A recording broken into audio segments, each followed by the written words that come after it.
The Adventure of the Copper Beeches. To the man who loves art for its own sake, remarked Sherlock Holmes, tossing aside the advertisement sheet of the Daily Telegraph. It is frequently in its least important and lowliest manifestations that the keenest pleasure is to be derived. It is pleasant to me to observe, Watson, that you have so far grasped this truth, that in these little records of our cases which you have been good enough to draw up, and, I am bound to say, occasionally to embellish, you have given prominence not so much to the many causes, célèbres, and sensational trials in which I have figured, but rather to those incidents which may have been trivial in themselves, but which have given room for those faculties of deduction and of logical synthesis, which I have made my special province. And yet, said I, smiling, I cannot quite hold myself absolved from the charge of sensationalism which has been urged against my records. You have erred, perhaps, he observed, taking up a glowing cinder with the tongs and lighting with it the long cherry-wood pipe, which was wont to replace his clay when he was in a disputatious rather than a meditative mood. You have erred perhaps in attempting to put colour and life into each of your statements instead of confining yourself to the task of placing upon record that severe reasoning from cause to effect, which is really the only notable feature about the thing. It seems to me that I have done you full justice in the matter, I remarked with some coldness, for I was repelled by the egotism which I had more than once observed to be a strong factor in my friend's singular character. No, it is not selfishness or conceit, said he, answering, as was his wont, my thoughts rather than my words. If I claim full justice for my art, it is because it is an impersonal thing, a thing beyond myself. Crime is common, logic is rare. Therefore, it is upon the logic rather than upon the crime that you should dwell. You have degraded what should have been a course of lectures into a series of tales. It was a cold morning of the early spring, and we sat after breakfast on either side of a cheery fire in the old room at Baker Street. A thick fog rolled down between the lines of dun-coloured houses, and the opposing windows loomed like dark, shapeless blurs through the heavy yellow wreaths. Our gas was lit until at last, having apparently given up his search, and shone on the white cloth and glimmer of china and metal, for the table had not been cleared yet. Sherlock Holmes had been silent all the morning, dipping continuously into the advertisement columns of a succession of papers. He had emerged in no very sweet temper to lecture me upon my literary shortcomings. At the same time, he remarked after a pause, during which he had sat puffing at his long pipe and gazing down into the fire, you can hardly be open to a charge of sensationalism, for out of these cases which you have been so kind as to interest yourself in, a fair proportion do not treat of crime in its legal sense at all. The small matter in which I endeavoured to help the King of Bohemia, the singular experience of Miss Mary Sutherland, the problem connected with the man with the twisted lip, and the incident of the noble bachelor, were all matters which are outside the pale of the law. But in avoiding the sensational, I fear that you may have bordered on the trivial. The end may have been so, I answered, but the methods I hold to have been novel and of interest. Sure, my dear fellow, what do the public, the great unobservant public, who could hardly tell a weaver by his tooth, or a compositor by his left thumb, care about the finer shades of analysis and deduction? But indeed, if you are trivial, I cannot blame you, for the days of the great cases are past. Man, or at least criminal man, has lost all enterprise and originality. As to my own little practice, it seems to be degenerating into an agency for recovering lost lead pencils and giving advice to young ladies from boarding schools. I think that I have touched bottom at last, however. This note I had this morning marks my 0 point, I fancy. Read it. He tossed a crumpled letter across to me. It was dated from Montague Place upon the preceding evening, and ran thus. Dear Mr. Holmes, I'm very anxious to consult you as to whether I should or should not accept a situation which has been offered to me as governess. I shall call at 10:30 tomorrow if I do not inconvenience you. Yours faithfully, Violet Hunter. Do you know the young lady? I asked. Not I. It is 10:30 now. Yes, and I have no doubt that is her ring. It may turn out to be of more interest than you think.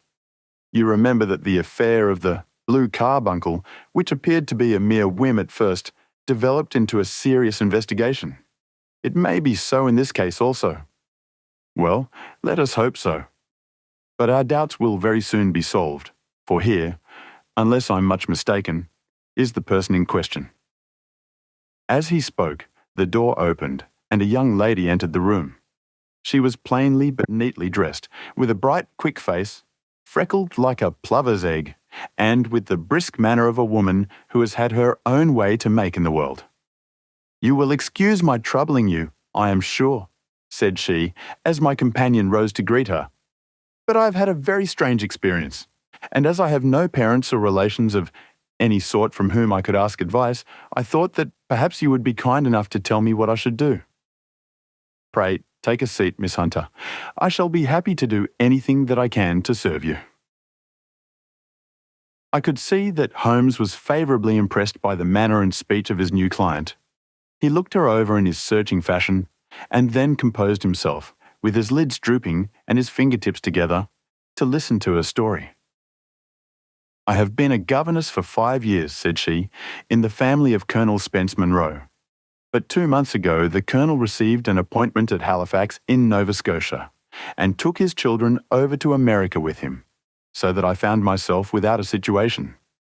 I advertised, and I answered advertisements, but without success.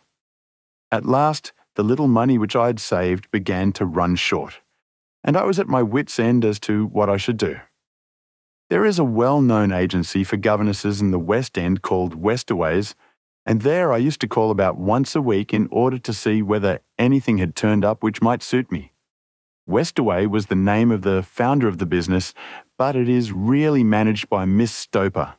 She sits in her own little office, and the ladies who are seeking employment wait in an anteroom, and are then shown in one by one, when she consults her ledgers and sees whether she has anything which would suit them.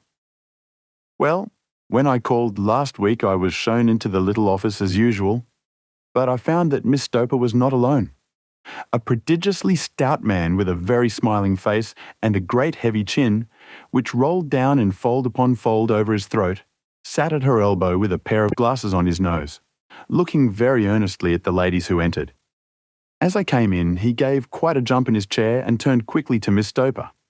"That will do," said he. "I could not ask for anything better. Capital. Capital." He seemed quite enthusiastic and rubbed his hands together in the most genial fashion. He was such a comfortable-looking man that it was quite a pleasure to look at him. "You are looking for a situation, miss?" he asked. "Yes, sir." "As governess?"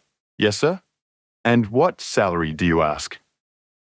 "I had £4 a month in my last place with Colonel Spence Monroe."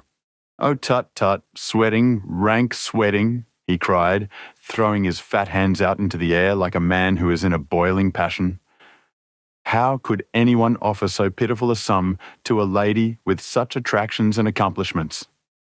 "My accomplishments, sir, may be less than you imagine," said I. "A little French, a little German, music, and drawing." "Tut, tut," he cried.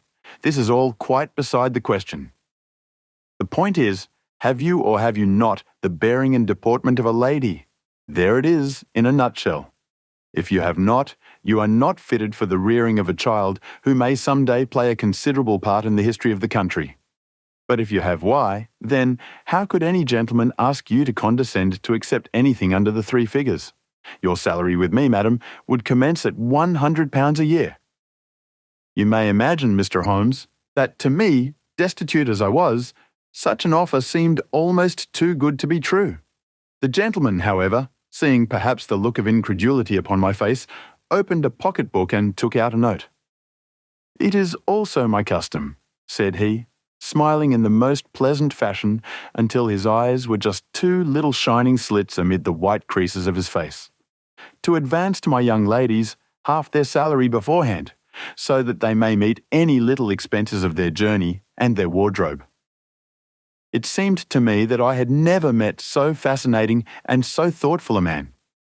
As I was already in debt to my tradesmen, the advance was a great convenience, and yet There was something unnatural about the whole transaction, which made me wish to know a little more before I quite committed myself. "May I ask where you live, sir?" said I. "Hampshire. Charming rural place. The Copper Beeches, 5 miles on the far side of Winchester. It is the most lovely country, my dear young lady, and the dearest old country house." "And my duties, sir?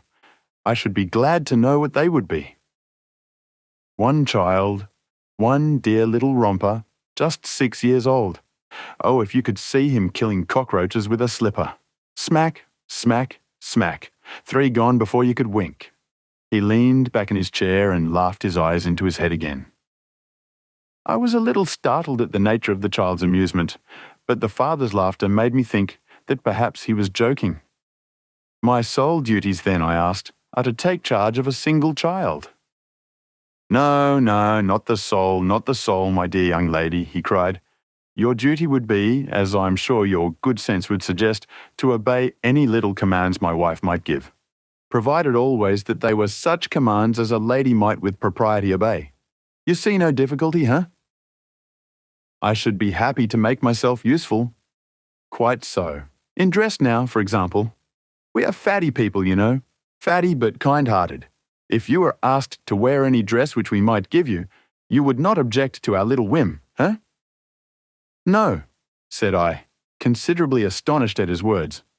"Or to sit here, or sit there, that would not be offensive to you." "Oh, no." "Or to cut your hair quite short before you come to us?"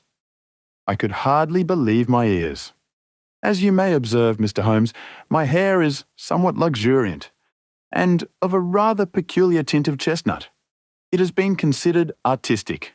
I could not dream of sacrificing it in this offhand fashion. "I'm afraid that is quite impossible," said I. He had been watching me eagerly out of his small eyes, and I could see a shadow pass over his face as I spoke. "I'm afraid that it is quite essential," said he. "It is a little fancy of my wife's, and ladies' fancies, you know, madam, ladies' fancies must be consulted. And so you won't cut your hair?" "No, sir, I really could not," I answered firmly. Very well. Then that quite settles the matter. It is a pity, because in other respects you would really have done very nicely. In that case, Miss Stoper, I had best inspect a few more of your young ladies." The manageress had sat all this while busy with her papers without a word to either of us, but she glanced at me now with so much annoyance upon her face that I could not help suspecting that she had lost a handsome commission through my refusal. "Do you desire your name to be kept upon the books?" she asked. "If you please, Miss Stoper." "Well, really, it seems rather useless, since you refuse the most excellent offers in this fashion," said she sharply. "You can hardly expect us to exert ourselves to find another such opening for you. Good day to you, Miss Hunter." She struck a gong upon the table, and I was shown out by the page. Well, Mr. Holmes, when I got back to my lodgings and found little enough in the cupboard and 2 or 3 bills upon the table, I began to ask myself whether I had not done a very foolish thing. After all, if these people had strange fads and expected obedience on the most extraordinary matters, they were at least ready to pay for their eccentricity. Very few governesses in England are getting £100 a year. Besides, what use was my hair to me? Many people are improved by wearing it short, and perhaps I should be among the number. Next day, I was inclined to think that I had made a mistake, and by the day after, I was sure of it. I had almost overcome my pride so far as to go back to the agency and inquire whether the place was still open when I received this letter from the gentleman himself. I have it here, and I will read it to you. The Copper Beeches, near Winchester. Dear Miss Hunter, Miss Stoper has very kindly given me your address, and I write from here to ask you whether you have reconsidered your decision. My wife is very anxious that you should come, for she has been much attracted by my description of you. We are willing to give £30 a quarter, or £120 a year, so as to recompense you for any little inconvenience which our fads may cause you. They are not very exacting after all. My wife is fond of a particular shade of electric blue, and would like you to wear such a dress indoors in the morning. You need not, however, go to the expense of purchasing one, as we have one belonging to my dear daughter Alice, now in Philadelphia, which would, I should think, fit you very well. Then, as to sitting here or there, or amusing yourself in any manner indicated, that need cause you no inconvenience. As regards your hair, it is no doubt a pity, especially as I could not help remarking its beauty during our short interview. But I am afraid that I must remain firm upon this point, and I only hope that the increased salary may recompense you for the loss. Your duties, as far as the child is concerned, are very light. Now do try to come, and I shall meet you with the dog cart at Winchester. Let me know your train. Yours faithfully, Jeffro Rucastle. That is the letter which I've just received, Mr. Holmes, and my mind is made up that I will accept it. I thought, however, that before taking the final step, I should like to submit the whole matter to your consideration. Well, Miss Hunter, if your mind is made up, that settles the question, said Holmes, smiling. But you would not advise me to refuse? I confess that it is not the situation which I should like to see a sister of mine apply for. What is the meaning of it all, Mr. Holmes? I have no data. I cannot tell. Perhaps you have yourself formed some opinion? Well, there seems to me to be only one possible solution. Mr. Rucastle seemed to be a very kind, good-natured man. Is it not possible that his wife is a lunatic? That he desires to keep the matter quiet, for fear she should be taken to an asylum, and that he humours her fancies in every way in order to prevent an outbreak? That is a possible solution. In fact, as matters stand, it is the most probable one. But in any case, it does not seem to be a nice household for a young lady. But the money, Mr. Holmes, the money. Well, yes, of course the pay is good. Too good. That is what makes me uneasy. Why should they give you £120 a year when they could have their pick for £40? There must be some strong reason behind.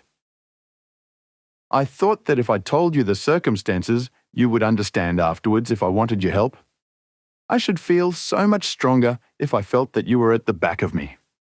Oh, you may carry that feeling away with you. I assure you that your little problem promises to be the most interesting which has come my way for some months. There is something distinctly novel about some of the features. If you should find yourself in doubt or in danger. Danger? What danger do you foresee? Holmes shook his head gravely. It would cease to be a danger if we could define it, said he. But at any time, day or night, a telegram would bring me down to your help. That is enough. She rose briskly from her chair with the anxiety all swept from her face. I shall go down to Hampshire quite easy in my mind now. I shall write to Mr. Rucastle at once, sacrifice my poor hair tonight, and start for Winchester tomorrow. With a few grateful words to Holmes, she bade us both good night and bustled off upon her way. At least, said I as we heard her quick, firm steps descending the stairs, she seems to be a young lady who is very well able to take care of herself. And she would need to be, said Holmes gravely. I am much mistaken if we do not hear from her before many days are past. It was not very long before my friend's prediction was fulfilled. A fortnight went by, during which I frequently found my thoughts turning in her direction and wondering what strange side alley of human experience this lonely woman had strayed into. The unusual salary, the curious conditions, the light duties, all pointed to something abnormal, though whether a fad or a plot, or whether the man were a philanthropist or a villain, it was quite beyond my powers to determine. As to Holmes, I observed that he sat frequently for half an hour on end, with knitted brows and an abstracted air, but he swept the matter away with a wave of his hand when I mentioned it. Data! Data! Data! He cried impatiently. I can't make bricks without clay.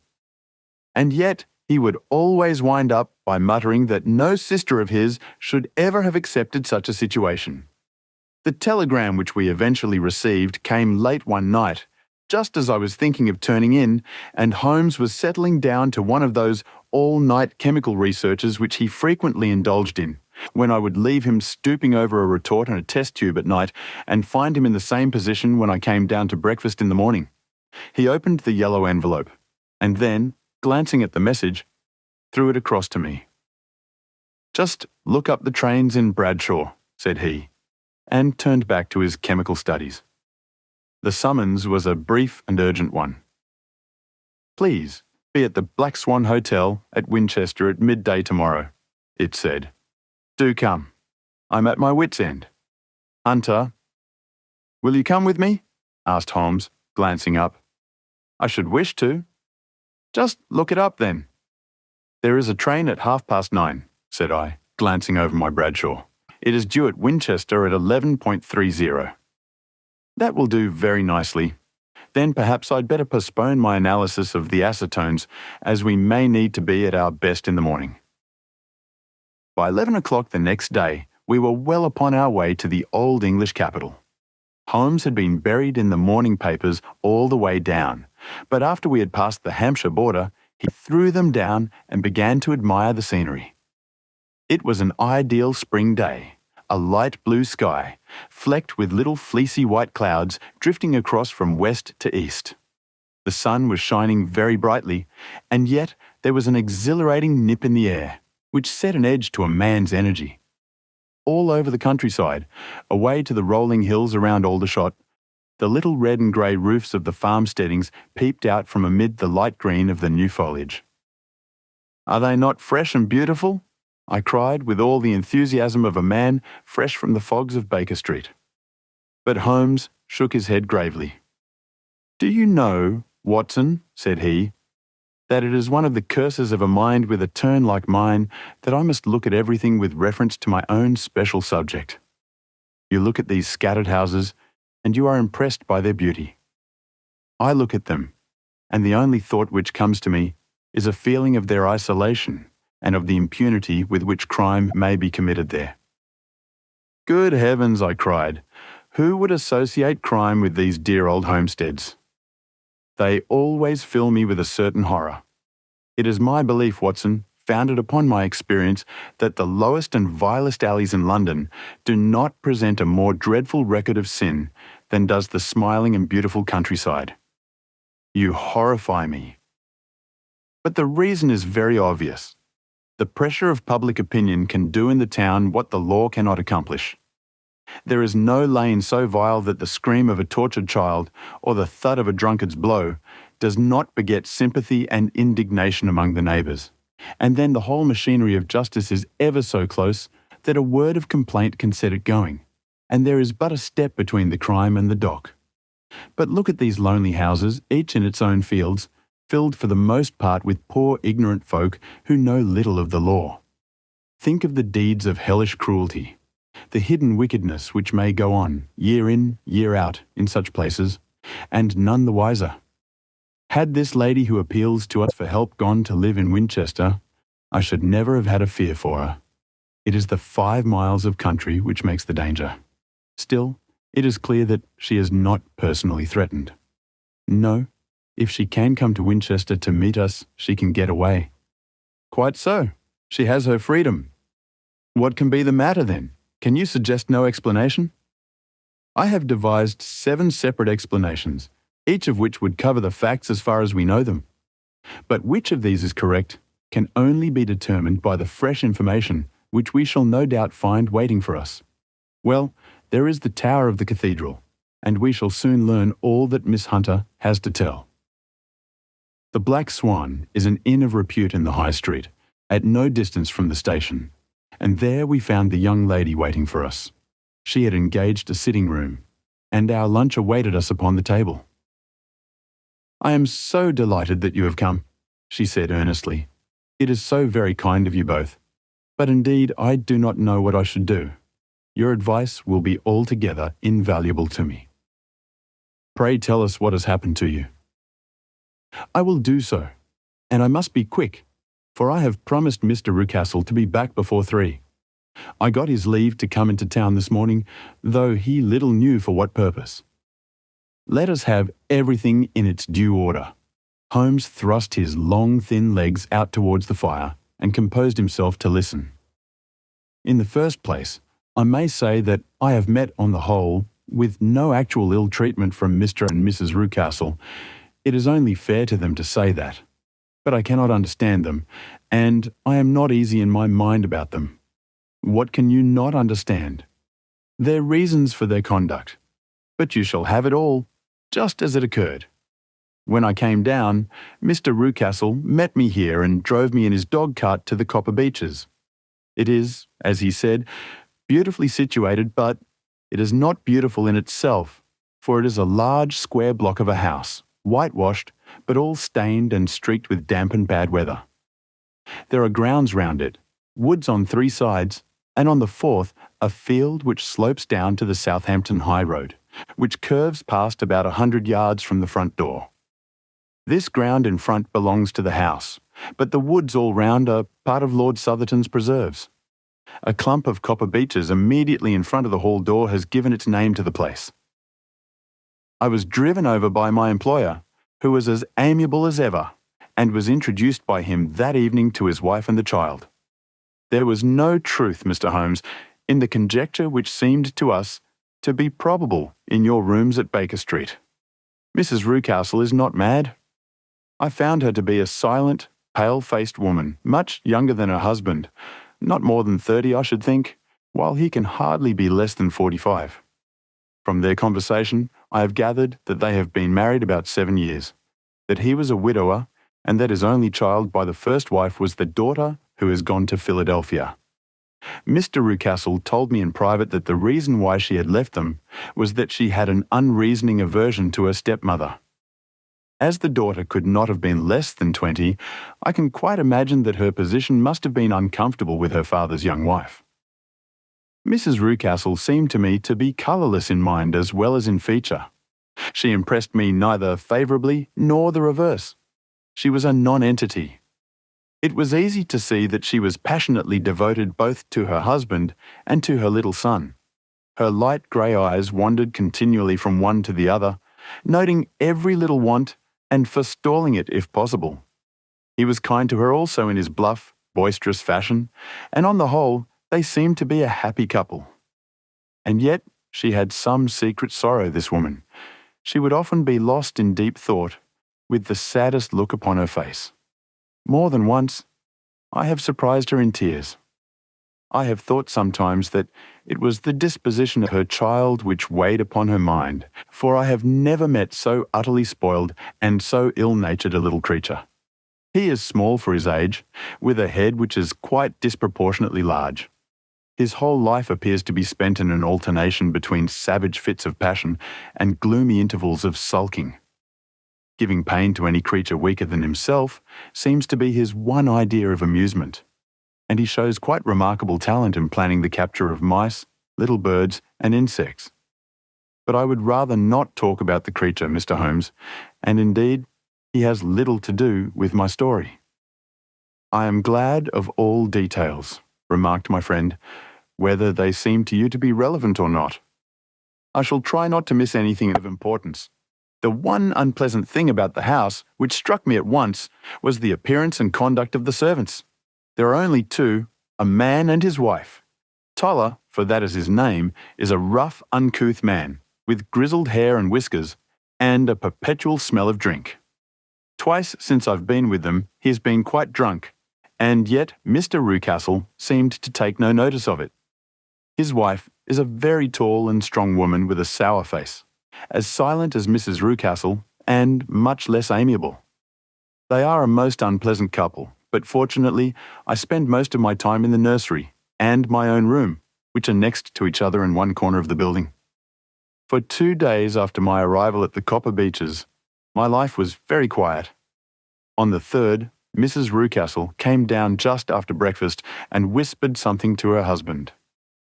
"Oh, yes," said he, turning to me, "we are very much obliged to you, Miss Hunter, for falling in with our whims so far as to cut your hair. I assure you that it has not detracted in the tiniest iota from your appearance.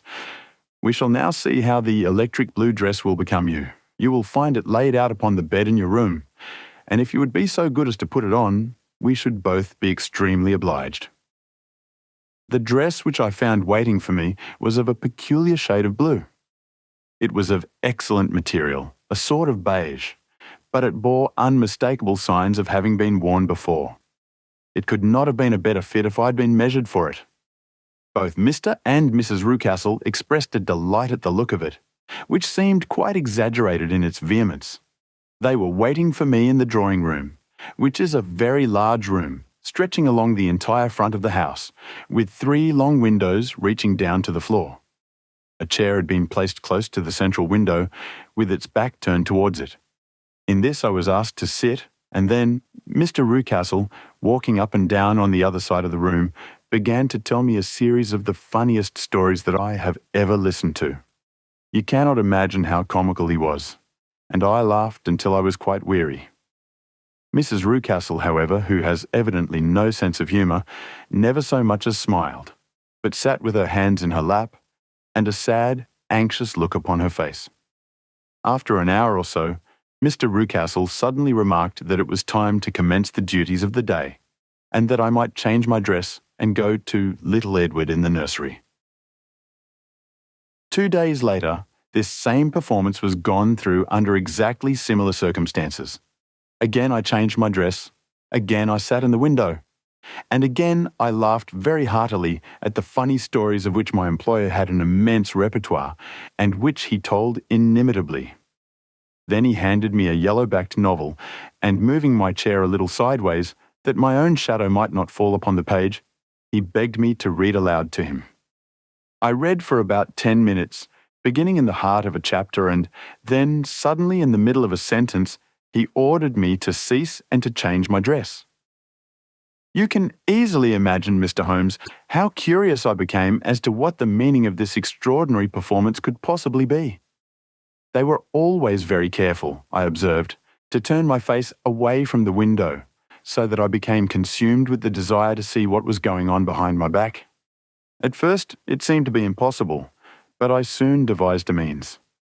My hand mirror had been broken, so a happy thought seized me, and I concealed a piece of the glass in my handkerchief.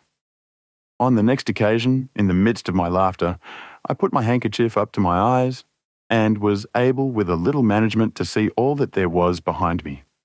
I confess that I was disappointed there was nothing. At least, that was my first impression.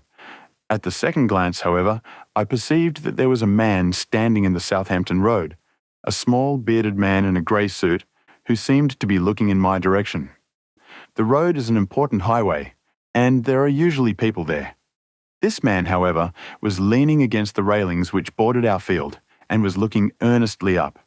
I lowered my handkerchief and glanced at Mrs. Rucastle to find her eyes fixed upon me with a most searching gaze. She said nothing, but I am convinced that she had divined that I had a mirror in my hand and had seen what was behind me. She rose at once. "Jeffro," said she, "there is an impertinent fellow upon the road there, who stares up at Miss Hunter." "No friend of yours, Miss Hunter?" he asked. "No, I know no one in these parts." "Dear me, how very impertinent. Kindly turn round and motion to him to go away." "Surely it would be better to take no notice." No, we should have him loitering here always. Kindly turn round and wave him away like that." I did as I was told, and at the same instant Mrs. Rucastle drew down the blind. That was a week ago, and from that time I have not sat again in the window, nor have I worn the blue dress, nor seen the man in the road. "Pray continue," said Holmes. "Your narrative promises to be a most interesting one." "You will find it rather disconnected, I fear, and there may prove to be little relation between the different incidents of which I speak. On the very first day that I was at the Copper Beeches, Mr. Rucastle took me to a small outhouse which stands near the kitchen door. As we approached it, I heard the sharp rattling of a chain, and the sound as of a large animal moving about. "Look in here," said Mr. Rucastle, showing me a slit between 2 planks. "Is he not a beauty?" I looked through and was conscious of 2 glowing eyes and of a vague figure huddled up in the darkness. "Don't be frightened," said my employer, laughing at the start which I had given. "It's only Carlo, my mastiff. I call him mine, but really, old Toller, my groom, is the only man who can do anything with him. We feed him once a day, and not too much then, so that he is always as keen as mustard. Toller lets him loose every night, and God help the trespasser whom he lays his fangs upon. For goodness sake, don't you ever on any pretext set your foot over the threshold at night, for it's as much as your life is worth.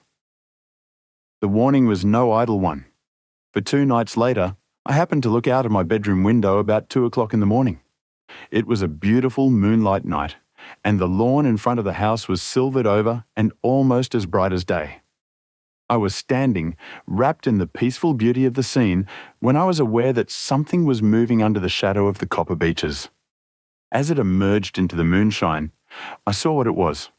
It was a giant dog, as large as a calf, tawny tinted, with hanging jowl, black muzzle, and huge projecting bones. It walked slowly across the lawn and vanished into the shadow upon the other side.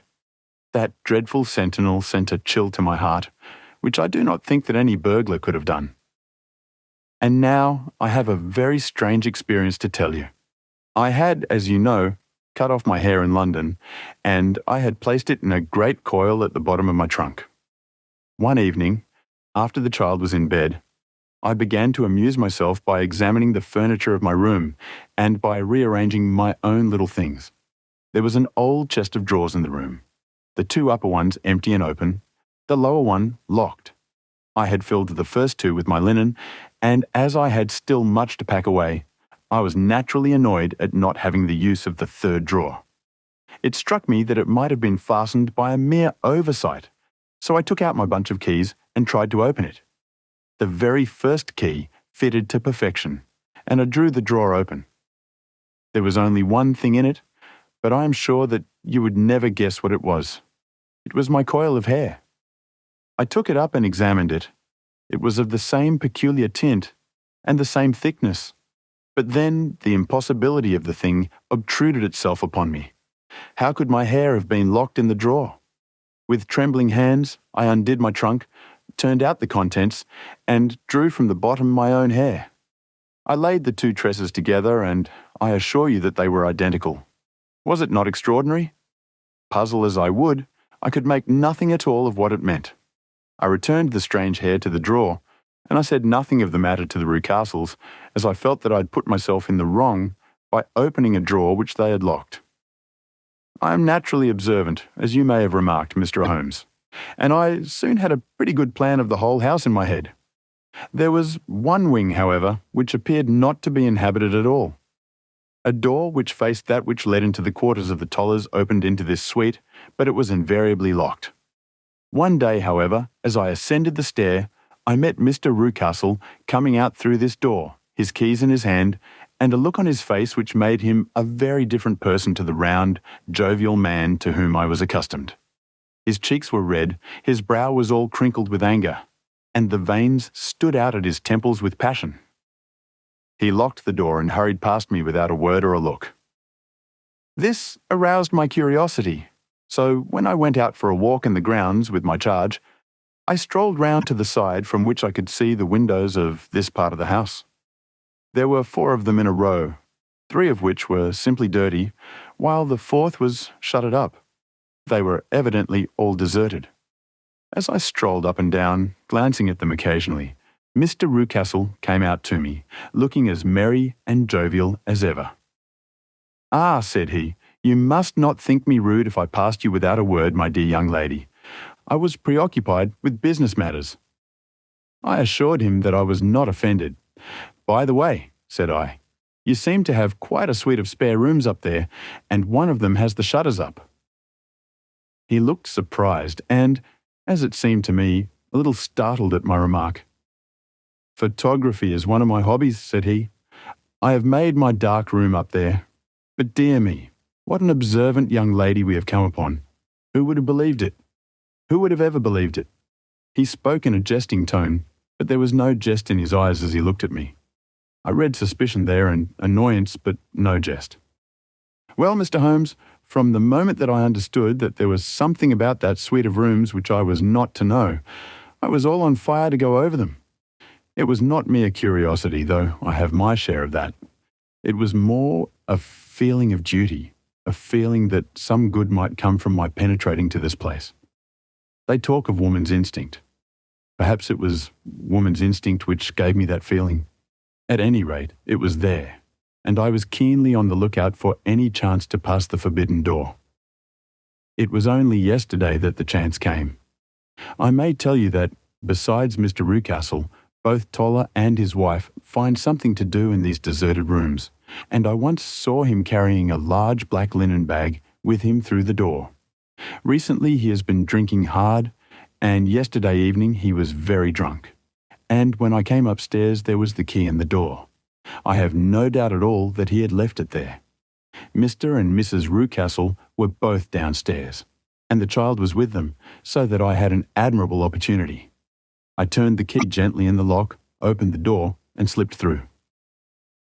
There was a little passage in front of me, unpapered and uncarpeted, which turned at a right angle at the farther end. Round this corner were 3 doors in a line, the first and third of which were open.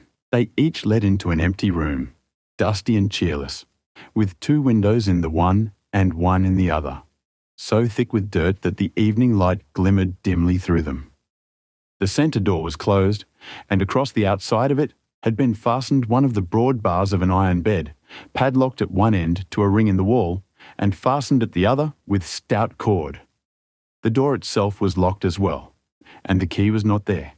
This barricaded door corresponded clearly with the shuttered window outside, and yet I could see by the glimmer from beneath it that the room was not in darkness. Evidently there was a skylight which let in light from above. As I stood in the passage gazing at the sinister door and wondering what secret it might veil, I suddenly heard the sound of steps within the room, and saw a shadow pass backward and forward against the little slit of dim light which shone out from under the door. A mad, unreasoning terror rose up in me at the sight, Mr. Holmes. My overstrung nerves failed me suddenly, and I turned and ran as though some dreadful hand were behind me, clutching at the skirt of my dress. I rushed down the passage, through the door, and straight into the arms of Mr. Rucastle, who was waiting outside. "So," said he, smiling, "it was you then? I thought that it must be when I saw the door open." "Oh, I am so frightened," I panted. My dear young lady, my dear young lady." You cannot think how caressing and soothing his manner was. "And what has frightened you, my dear young lady?" But his voice was just a little too coaxing. He overdid it. I was keenly on my guard against him. "I was foolish enough to go into the empty wing," I answered, "but it is so lonely and eerie in this dim light that I was frightened and ran out again. Oh, it is so dreadfully still in there." "Only that?" said he, looking at me keenly. "Why, what did you think?" I asked. "Why do you think that I locked this door?" "I am sure that I do not know. It is to keep people out who have no business there. Do you see?" He was still smiling in the most amiable manner. "I am sure if I had known—" "Well then, you know now. And if you ever put your foot over that threshold again—" Here in an instant the smile hardened into a grin of rage, and he glared down at me with the face of a demon. "I'll throw you to the mastiff." I was so terrified that I do not know what I did.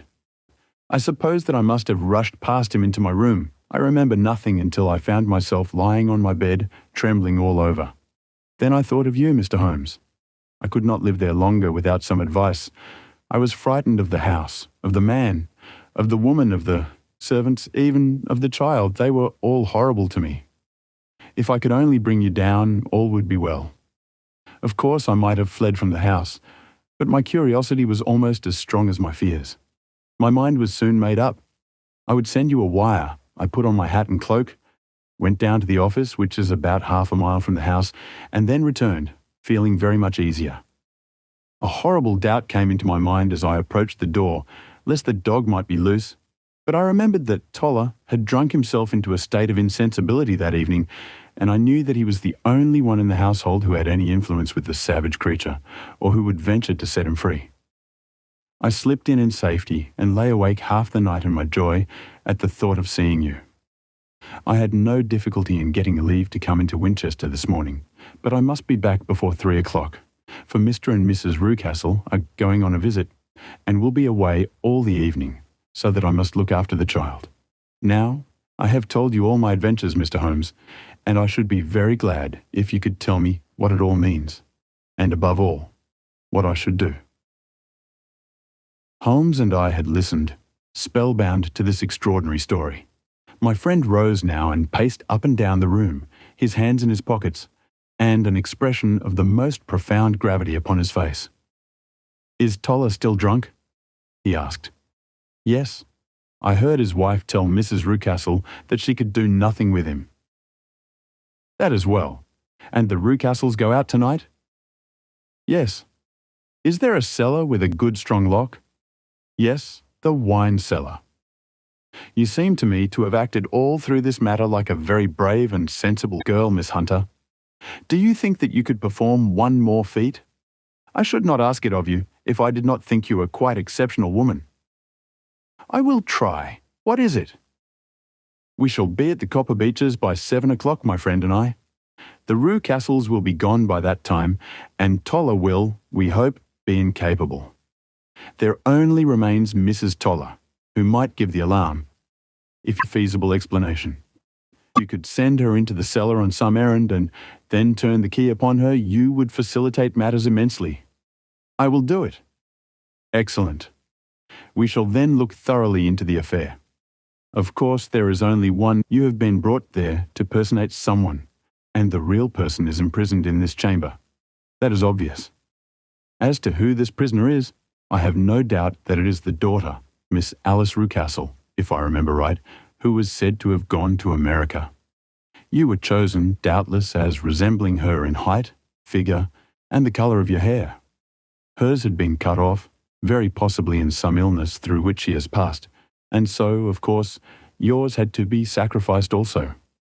By a curious chance you came upon her tresses. The man in the road was undoubtedly some friend of hers, possibly her fiancé, and no doubt as you wore the girl's dress and were so like her, he was convinced from your laughter, whenever he saw you, and afterwards from your gesture, that Miss Rucastle was perfectly happy, and that she no longer desired his attentions. The dog is let loose at night to prevent him from endeavouring to communicate with her. So much is fairly clear. The most serious point in the case is the disposition of the child." "What on earth has that to do with it?" I ejaculated. "My dear Watson, you as a medical man are continually gaining light as to the tendencies of a child by the study of the parents. Don't you see that the converse is equally valid? I have frequently gained my first real insight into the character of parents by studying their children. This child's disposition is abnormally cruel, merely for cruelty's sake, and whether he derives this from his smiling father, as I should suspect, or from his mother, it bodes evil for the poor girl who is in their power." "I am sure that you are right, Mr. Holmes," cried our client. "1,000 things come back to me which make me certain that you have hit it. Oh, let us lose not an instant in bringing help to this poor creature. We must be circumspect, for we are dealing with a very cunning man. We can do nothing until 7 o'clock. At that hour, we shall be with you, and it will not be long before we solve the mystery." We were as good as our word, for it was just 7 when we reached the Copper Beeches, having put up our trap at a wayside public house. The group of trees, with their dark leaves shining like burnished metal in the light of the setting sun, was sufficient to mark the house, even had Miss Hunter not been standing smiling on the doorstep. "Have you managed it?" asked Holmes. A loud thudding noise came from somewhere downstairs. "That is Mrs. Toller in the cellar," said she. "Her husband lies snoring on the kitchen rug. Here are his keys, which are the duplicates of Mr. Rucastle's." "You have done well indeed," cried Holmes with enthusiasm. "Now lead the way, and we shall soon see the end of this black business." We passed up the stair, unlocked the door, followed on down a passage, and found ourselves in front of the barricade which Miss Hunter had described. Holmes cut the cord and removed the transverse bar. Then he tried the various keys in the lock, but without success. No sound came from within, and at the silence, Holmes' face clouded over. "I trust that we are not too late," said he. "I think, Miss Hunter, that we had better go in without you. Now, Watson, put your shoulder to it, and we shall see whether we cannot make our way in, Beau." It was an old rickety door, and gave at once before our united strength. Together we rushed into the room. It was empty. There was no furniture save a little pallet bed, a small table, and a basket full of linen. The skylight above was open, and the prisoner gone. "There has been some villainy here," said Holmes. "This beauty has guessed Miss Hunter's intentions and has carried his victim off." "But how?" "Through the skylight. We shall soon see how he managed it." He swung himself up onto the roof. "Ah, yes," he cried. "Here's the end of a long light ladder against the eaves. That is how he did it." "But it is impossible," said Miss Hunter. "The ladder was not there when the Rucastles went away. He has come back and done it. I tell you that he is a clever and dangerous man. I should not be very much surprised if this were he whose step I hear now upon the stair. I think, Watson, that it would be as well for you to have your pistol ready." The words were hardly out of his mouth before a man appeared at the door of the room, a very fat and burly man with a heavy stick in his hand. Miss Hunter screamed and shrunk against the wall at the sight of him, but Sherlock Holmes sprang forward and confronted him. "You villain," said he, "where's your daughter?" The fat man cast his eyes round and then up at the open skylight. "It is for me to ask you that," he shrieked. "You thieves, spies and thieves. I have caught you, have I? You are in my power. I'll serve you." He turned and clattered down the stairs as hard as he could go. "He's gone for the dog," cried Miss Hunter. "I have my revolver," said I. "Better close the front door," cried Holmes, and we all rushed down the stairs together. We had hardly reached the hall when we heard the baying of a hound, and then a scream of agony, with a horrible worrying sound which it was dreadful to listen to. An elderly man with a red face and shaking limbs came staggering out at a side door. "My God," he cried, "someone has loosed the dog. It's not been fed for 2 days. Quick, quick, or it'll be too late." Holmes and I rushed out and round the angle of the house, with Toller hurrying behind us. There was the huge famished brute, its black muzzle buried in Rucastle's throat, while he writhed and screamed upon the ground. Running up, I blew its brains out, and it fell over with its keen white teeth still meeting in the great creases of his neck. With much labour we separated them and carried him, living but horribly mangled, into the house. We laid him upon the drawing-room sofa, and having dispatched the sobered Toller to bear the news to his wife, I did what I could to relieve his pain. We were all assembled round him when the door opened, and a tall, gaunt woman entered the room. "Mrs. Toller," cried Miss Hunter. "Yes, miss. Mr. Rucastle let me out when he came back before he went up to you." "Ah, miss, it is a pity you didn't let me know what you were planning, for I would have told you that your pains were wasted." "Ha," said Holmes, looking keenly at her. "It is clear that Mrs. Toller knows more about this matter than anyone else." "Yes, sir, I do, and I am ready enough to tell what I know." "Then pray sit down and let us hear it, for there are several points on which I must confess that I am still in the dark." "I will soon make it clear to you," said she, "and I'd have done so before now if I could have got out from the cellar. If there's police court business over this, you'll remember that I was the one that stood your friend, and that I was Miss Alice's friend too. She was never happy at home. Miss Alice wasn't, from the time that her father married again. She was slighted like, and had no say in anything, but it never really became bad for her until after she met Mr. Fowler at a friend's house. As well as I could learn, Miss Alice had rights of her own by will, but she was so quiet and patient she was, that she never said a word about them but just left everything in Mr. Rucastle's hands. He knew he was safe with her, but when there was a chance of a husband coming forward, who would ask for all that the law would give him, then her father thought it time to put a stop on it. He wanted her to sign a paper so that, whether she married or not, he could use her money. When she wouldn't do it, he kept on worrying her until she got brain fever, and for 6 weeks was it that what you've been good enough to tell us makes the matter fairly clear, death's door. Then she got better at last, all worn to a shadow, and with her beautiful hair cut off. But that didn't make no change in her young man, and he stuck to her as true as man could be." "Ah," said Holmes, I think, and that I can deduce all that remains. Mr. Rucastle, then, I presume, took to this system of imprisonment? Yes, sir. And brought Miss Hunter down from London in order to get rid of the disagreeable persistence of Mr. Fowler. That was it, sir. But Mr. Fowler, being a persevering man, as a good seaman should be, blockaded the house, and having met you succeeded by certain arguments, metallic or otherwise, in convincing you that your interests were the same as his. Mr. Fowler was a very kind-spoken, free-handed gentleman, said Mrs. Toller serenely, and in this way he managed that your good man should have no want of drink, and that a ladder should be ready at the moment when your master had gone out. You have it, sir, just as it happened. I am sure we owe you an apology, Mrs. Toller, said Holmes, for you have certainly cleared up everything which puzzled us. And here comes the country surgeon and Mrs. Rucastle. So I think, Watson, that we had best escort Miss Hunter back to Winchester, as it seems to me that our locus standi now is rather a questionable one.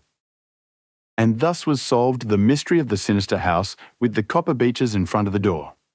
Mr. Rucastle survived, but was always a broken man, kept alive solely through the care of his devoted wife.